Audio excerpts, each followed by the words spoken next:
അസ്സലാമു അലൈക്കും വറഹ്മത്തുള്ളാഹി വബറകാതുഹു.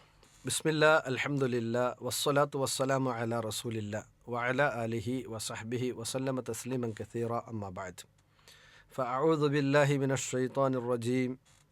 യാ അയ്യുഹല്ലദീന ആമനു ഇത്തഖുല്ലാഹ ഹഖ്ക തുഖാതിഹി വലാ തമൂതുന്ന ഇല്ലാ വഅൻതും മുസ്ലിമൂൻ.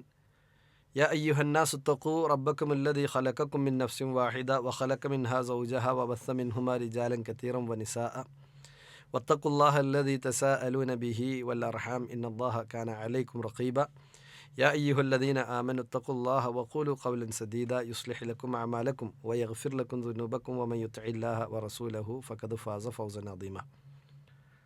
സ്നേഹധരണീയരായ ശ്രോതാക്കളെ, അള്ളാഹുവിൻ്റെ മഹത്തായ അനുഗ്രഹത്താൽ പരിശുദ്ധ റമളാനിൽ ജീവിക്കുവാനുള്ള തൗഫീഖ് നമുക്ക് ലഭിച്ചിരിക്കുകയാണ്. കഴിഞ്ഞ ദിനങ്ങളിൽ നമ്മൾ ചെയ്ത എല്ലാ സ്വാലിഹായ അമലുകളും അല്ലാഹു സുബ്ഹാനഹു വ തആല നമ്മിൽ നിന്നും കബൂൽ ചെയ്യുമാറാകട്ടെ. അമലുകൾക്കിടയിൽ വന്നു പോയിട്ടുള്ള വീഴ്ചകളും കുറവുകളുമൊക്കെ അല്ലാഹു പരിഹരിച്ചു തരുമാറാകട്ടെ. നമ്മളെല്ലാവരും ഇസ്ലാമിനെക്കുറിച്ച് കേട്ടവരാണ്, മനസ്സിലാക്കിയവരാണ്. എന്നിരുന്നാലും ഇസ്ലാമുമായി ബന്ധപ്പെട്ട് പലപ്പോഴും പല ചോദ്യങ്ങളും ഉന്നയിക്കപ്പെടാറുണ്ട് എന്നതും വസ്തുതയാണ്. ഇസ്ലാം എന്നത് അള്ളാഹു സുബ്ഹാനഹു വ തആല മുഹമ്മദ് മുസ്തഫ സല്ലല്ലാഹു അലൈഹി വസല്ലമയിലൂടെ പൂർത്തീകരിച്ച മതമാണ്. വിശുദ്ധ ഖുർആനിൽ അള്ളാഹു സുബ്ഹാനഹു വ തആല പഠിപ്പിച്ചത് അൽയൗമ അക്മൽതു ലക്കും ദീനക്കും വ അത്മംതു അലൈക്കും നിഅമതി വ റദീതു ലക്കുമുൽ ഇസ്ലാമ ദീന എന്നാണ്. ഇന്ന ദിവസം നിങ്ങളുടെ മേൽ നിങ്ങളുടെ മതത്തെ നാം പൂർത്തീകരിച്ചു തന്നിരിക്കുന്നു. എൻ്റെ അനുഗ്രഹത്തെ നിങ്ങൾക്ക് നാം സമ്പൂർണ്ണമാക്കി തന്നിരിക്കുന്നു. ഇസ്ലാമിനെ മതമായിക്കൊണ്ട് നിങ്ങൾക്ക് നാം തൃപ്തിപ്പെട്ടു തന്നിരിക്കുന്നു എന്ന് അള്ളാഹു സുബ്ഹാനഹു വ തആല നബി സല്ലല്ലാഹു അലൈഹി വസല്ലമയുടെ ഹജ്ജത്തുൽ വദാഇൽ ആയത്ത് അവതരിപ്പിക്കുകയാണ്. അതോടുകൂടി ഇസ്ലാം സമ്പൂർണ്ണമാവുകയാണ്. ഇസ്ലാമിൻ്റെ പ്രത്യേകത, ഇസ്ലാം എന്ന് പറയുന്നത് ഏതെങ്കിലും ഒരു കാലഘട്ടത്തിലേക്കുള്ളതോ ഏതെങ്കിലും ഒരു ജനസമൂഹത്തിലേക്കുള്ളതോ അതല്ലെങ്കിൽ ഏതെങ്കിലും ചില വ്യക്തികൾക്ക് മാത്രമുള്ളതോ അല്ല. മറിച്ച് റസൂലുള്ളാഹി സ്വല്ലല്ലാഹു അലൈഹി വസല്ലമ പറയുന്നത് കാണാം, ഇന്ന റബ്ബക്കും വാഹിദ്. നിങ്ങളുടെ എല്ലാവരുടെയും റബ്ബ് ഏകനാണ്, സ്രഷ്ടാവ് ഏകനാണ്, നിയന്ത്രിച്ചു കൊണ്ടിരിക്കുന്നവൻ ഏകനാണ്, നിങ്ങൾക്ക് ഉപജീവനം നൽകിക്കൊണ്ടിരിക്കുന്നവൻ ഏകനാണ്. വ അബാക്കും വാഹിദ്, നിങ്ങളുടെ എല്ലാവരുടെയും പിതാവ് അവൻ ഏകനാണ്. അഥവാ ആദം നബി അലൈഹിസ്സലാമാണ് നിങ്ങളുടെ എല്ലാവരുടെയും പിതാവ്. അതുപോലെ തന്നെ ലാ ഫദ്ല ലി അറബിയിൻ അല അജമിയിൻ, ഒരു അറബിയേക്കാളും യാതൊരു രൂപത്തിലുമുള്ള ശ്രേഷ്ഠതയും അറബിക്കില്ല. വലാ ലി അജമിയിൻ അല അറബിയിൻ, അറബിയേക്കാൾ ശ്രേഷ്ഠത അനറബിക്കുമില്ല. വല അഹ്മറ അല അസ്വദ്, ചുവന്ന മനുഷ്യൻ കറുത്തവനേക്കാൾ ശ്രേഷ്ഠതയുള്ളവനല്ല. വല അസ്വദ അല അഹ്മർ, അതുപോലെ തന്നെ കറുത്ത മനുഷ്യൻ ചുവന്നവനേക്കാളും ഫളിലുള്ളവനല്ല, ശ്രേഷ്ഠതയുള്ളവനല്ല. ശ്രേഷ്ഠത എന്നത് കണക്കാക്കുന്നത് ഇല്ല ബിത്തഖ്വ, തഖ്വ കൊണ്ടല്ലാതെ എന്നാണ്. അഥവാ ദൈവഭയവും ദൈവഭക്തിയുമാണ് അള്ളാഹുവിൻ്റെ അടുക്കൽ ഒരു മനുഷ്യൻ ശ്രേഷ്ഠനാണോ അല്ലേ എന്ന് പരിഗണിക്കപ്പെടാനുള്ള ഏക മാനദണ്ഡം. ജന്മം കൊണ്ട് ഒരാളും മറ്റൊരാളേക്കാളും, അതല്ലെങ്കിൽ പ്രദേശം കൊണ്ട് ഒരാളും മറ്റൊരാളേക്കാളും, വർണ്ണം കൊണ്ട് ഒരാളും മറ്റൊരാളേക്കാളും ശ്രേഷ്ഠതയുള്ളവനല്ല എന്ന് പഠിപ്പിക്കുന്നതോടു കൂടി തന്നെ ലോകത്തുള്ളവരെല്ലാം ഒരു ഉപ്പയുടെ ഒരു ഉമ്മയുടെ മക്കളായിക്കൊണ്ട് ജനിച്ചവരാണെന്ന് പഠിപ്പിക്കുമ്പോൾ ഇതാണ് ഇസ്ലാം മുന്നോട്ട് വെക്കുന്നത്. അതുകൊണ്ട് തന്നെ ഇസ്ലാം എന്നുള്ളത് എല്ലാവർക്കും ഉള്ള മതമാണ്. ഇസ്ലാമിൻ്റെ നിയമങ്ങൾ, ആ നിയമങ്ങളുടെ തുല്യതയില്ലായ്മ നമുക്ക് ബോധ്യപ്പെടുക ഇസ്ലാമിൻ്റെ നിയമങ്ങളുടെ അടിസ്ഥാനം മനസ്സിലാക്കുമ്പോഴാണ്. എന്തുകൊണ്ടാണ് ഇസ്ലാമിക നിയമങ്ങൾ സർവകാലികമാണ്, സർവലൗകികമാണ്, അത് മാറ്റപ്പെടേണ്ട തിരുത്തപ്പെടേണ്ട ആവശ്യമില്ല എന്ന് പറയാനുള്ള കാരണം?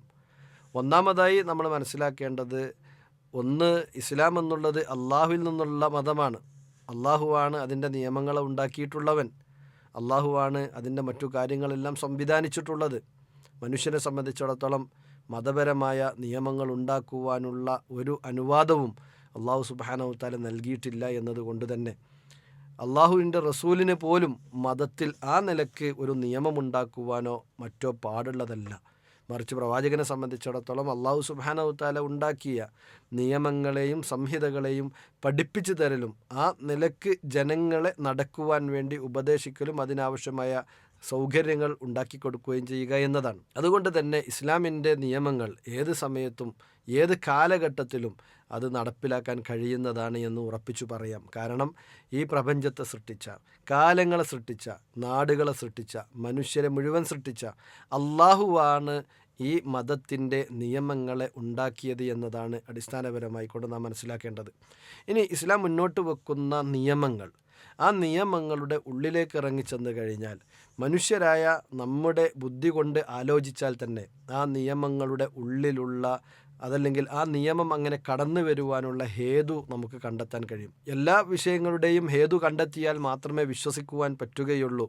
ബുദ്ധിക്ക് എതിരാകുന്നതായി കൊണ്ട് തോന്നുന്ന പ്രമാണങ്ങളെ തള്ളണമെന്ന് പറയുന്ന ആളുകൾ, ആ ആളുകളുടെ വാദങ്ങളല്ല, മറിച്ച് പ്രമാണബദ്ധമായി കൊണ്ട് തന്നെ ഹേതു കണ്ടെത്തുവാൻ കഴിയുന്ന വസ്തുക്കളുണ്ട്.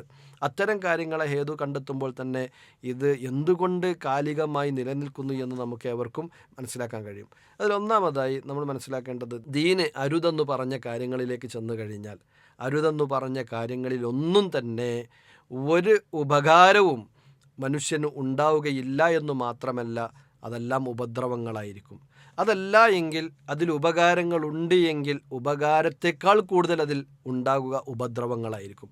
അതുകൊണ്ട് തന്നെ മനുഷ്യൻ്റെ ദീനിന്, മനുഷ്യൻ്റെ ജീവന്, മനുഷ്യൻ്റെ സ്വത്തിന്, മനുഷ്യൻ്റെ ബുദ്ധിക്ക്, അതുപോലെ തന്നെ മനുഷ്യൻ്റെ വർഗവംശവർദ്ധനവിന് എതിരാകുന്ന മുഴുവൻ കാര്യങ്ങളെയും മതം നിഷിദ്ധമാക്കിയത് നമുക്ക് കാണാൻ കഴിയും. അതുപോലെ തന്നെ ഈ പറഞ്ഞ 5 കാര്യങ്ങളുടെ നിലനിൽപ്പിന് എന്തെല്ലാം ഒരാൾ ചെയ്യേണ്ടതുണ്ട് അതെല്ലാം അയാൾ ചെയ്യൽ നിർബന്ധമാക്കി മതം മാറ്റുകയും ചെയ്തിട്ടുണ്ട്. നമ്മൾ ആലോചിച്ച് നോക്കുക. ഇവിടെ ഞാൻ 5 കാര്യങ്ങൾ എടുത്തു പറഞ്ഞു. അതിലൊന്ന് ഹിഫാളത്തുദ്ദീൻ, മതസംരക്ഷണം എന്നതാണ്. ഹിഫാളത്തുദ്ദീൻ, മതസംരക്ഷണം എന്ന് പറയുമ്പോൾ അറബി ഭാഷയിൽ ദീനി എന്നുള്ള പദപ്രയോഗം, ആ പദപ്രയോഗം ഉപയോഗിക്കാറുള്ളത് ഒന്ന് പ്രവർത്തനങ്ങൾ എന്ന അർത്ഥത്തിലാണ്, രണ്ടാമത്തത് പ്രതിഫലങ്ങൾ എന്നുള്ള അർത്ഥത്തിലാണ്. ഇന്ന പ്രവർത്തനത്തിന് ഇന്ന പ്രതിഫലമാണ് ഉള്ളത് എന്ന് ഒരാൾ വിശ്വസിക്കുമ്പോൾ ആ വിശ്വാസം മുമ്പോട്ട് വെച്ചത് ഏത് സംഹിതയാണോ ആ സംഹിതയിലേക്ക് ചേർത്തിക്കൊണ്ട് അവനെ ആ സംഹിതയിലേക്ക് ചേർത്തിക്കൊണ്ട് പേര് വിളിക്കപ്പെടുന്നു. ഇസ്ലാം മുന്നോട്ട് വെക്കുന്നു, ഒരാൾ നിസ്കരിച്ചു കഴിഞ്ഞാൽ അവന് സ്വർഗം ലഭിക്കും. മാതാപിതാക്കളെ ബഹുമാനിക്കുമ്പോൾ, ആദരിക്കുമ്പോൾ അവന് സ്വർഗം ലഭിക്കും. മാതാപിതാക്കളെ ആക്രമിക്കുമ്പോൾ, പ്രയാസപ്പെടുത്തുമ്പോൾ, മക്കളെ കൊല്ലുമ്പോൾ, അതുപോലെ തന്നെ മറ്റുള്ള ആളുകളെ ബുദ്ധിമുട്ടിക്കുമ്പോൾ അതിനൊക്കെ അവന് ശിക്ഷയുണ്ട് എന്ന് പറയുമ്പോൾ അത് വിശ്വസിച്ച് ആചരിച്ച് മുന്നോട്ട് പോകുന്നയാളെ മുസ്ലിം എന്ന് പറയും.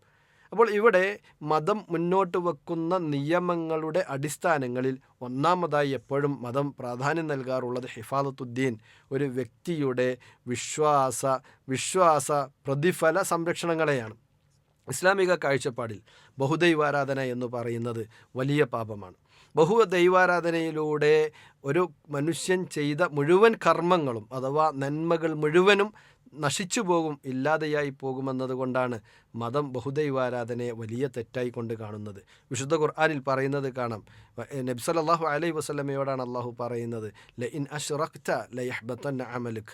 നബിയെ, അങ്ങു തന്നെയാണ് ബഹുദൈവാരാധനയിൽ അകപ്പെടുന്നത് എങ്കിൽ അങ്ങ് ചെയ്ത കർമ്മങ്ങളൊക്കെ അത് തകർക്കപ്പെടുന്നതാണ്, അത് തകർന്നു പോകുന്നതാണെന്ന് പറയുമ്പോൾ ബഹുദൈവാരാധന അത് ഇസ്ലാം നിഷിദ്ധമാണെന്ന് പറയുവാനുള്ള കാരണം ഈ പ്രപഞ്ചത്തെ സൃഷ്ടിച്ച, അതിനെ പരിപാലിക്കുന്ന, പ്രപഞ്ചത്തിലെ ഓരോ വസ്തുവിനും വേണ്ട മുഴുവൻ കാര്യങ്ങളും സൃഷ്ടിച്ചു നൽകുവാൻ കഴിവുള്ള അള്ളാഹു ഉണ്ടായിരിക്കെ ആ റബ്ബിനെ ആരാധിക്കുന്നതിനു പകരം മറ്റുള്ളവരിലേക്ക് ആരാധന തിരിക്കുക എന്നുള്ളത് ആ റബ്ബിനോട് ചെയ്യുന്ന ഏറ്റവും വലിയ പാതകമാണ് എന്നതുകൊണ്ട് തന്നെയാണ്. അതുകൊണ്ട് അവൻ ചെയ്യുന്ന എല്ലാ കർമ്മങ്ങളും നിഷ്ഫലമായി പോകും.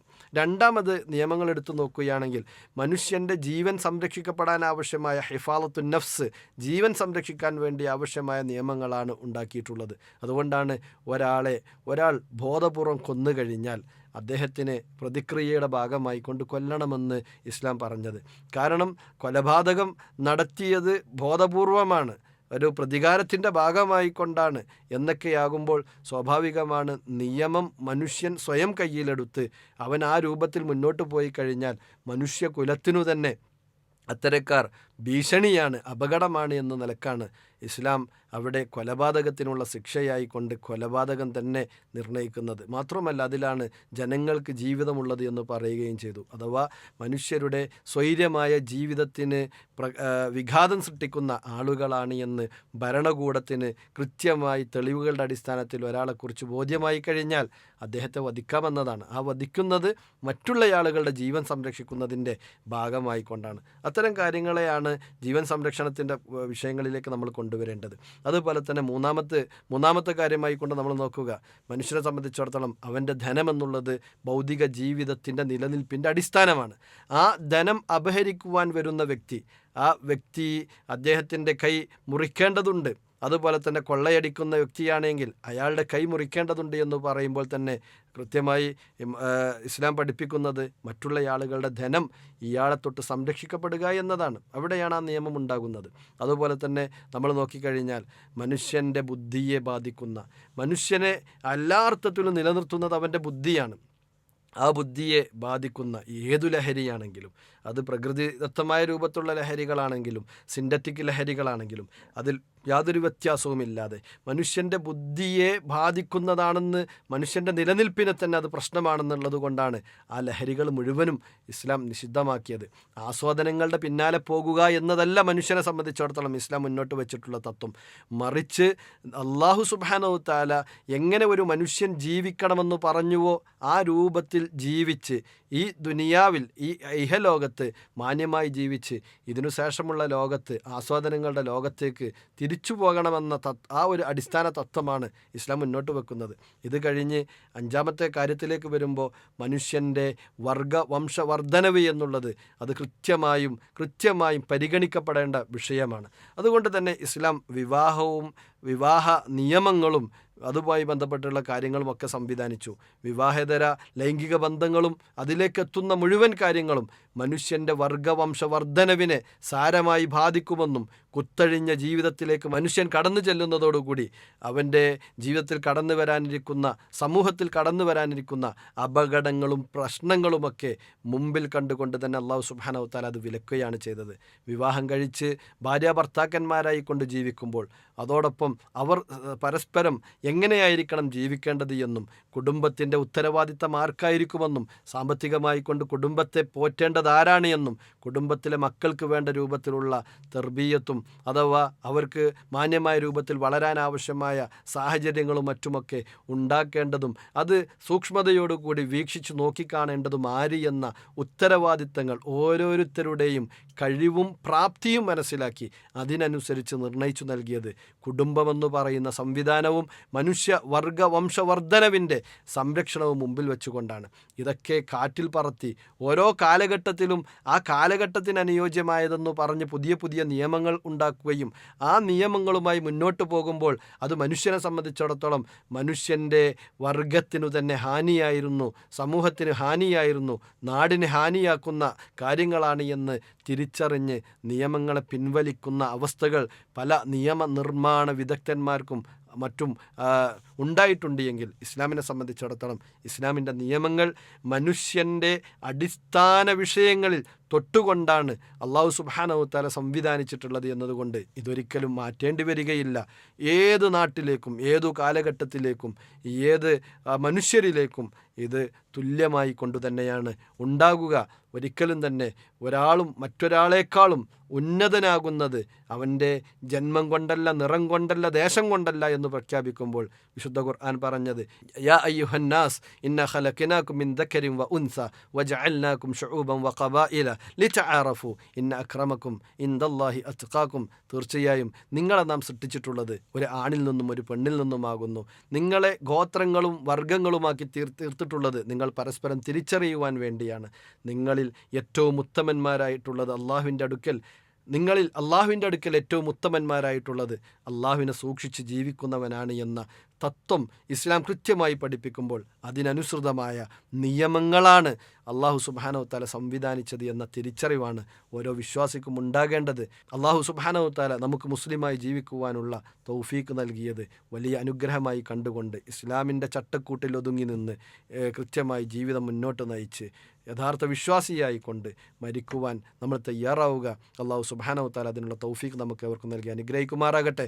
അഖൂലു ഖൗലി ഹാദാ അസ്തഗ്ഫിറുല്ലാഹ ലി വലക്കും വലിസായിരിൽ മുസ്ലിമീന മിൻ കുല്ലി ദംബ് ഫസ്തഗ്ഫിറൂഹു ഇന്നഹു ഹുവൽ ഗഫൂറുർ റഹീം.